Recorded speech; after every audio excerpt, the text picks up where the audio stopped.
अहमदहु व नसल्ली व नसल्लिमु अला रसूलिहिल करीम। अज़ीज़ दोस्तों, ख्वाब से मुराद एक ऐसा इल्म होता है जो बसा औक़ात इंसान को सोते में हासिल होता है। इमाम गज़ाली रहमतुल्लाह अलैह इरशाद फरमाते हैं कि ख्वाब के अंदर इंसान की रूह वो किसी दूसरे के साथ जा कर के मुलाकात नहीं करती, बल्कि ये एक अक्स और एक मिसाल होती है कि जो इंसान को ख्वाब के अंदर दिखाई देती है। और इससे मुराद ख्वाब देखने वाले को उसकी उस मिसाल की मुराद समझाना मकसूद हुआ करता है।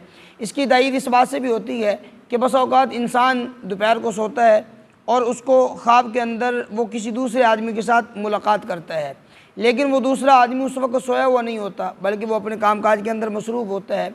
तो मालूम हुआ कि सोने वाले आदमी की रूह किसी दूसरे आदमी के साथ जाकर मुलाकात नहीं करती, बल्कि ये एक मिसाल होती है कि जो सोने वाले आदमी को एक दिखाई जाती है, वो एक अक्स उसके सामने दिखाया जाता है, एक मिसाल वो उसको दिखलाई जाती है।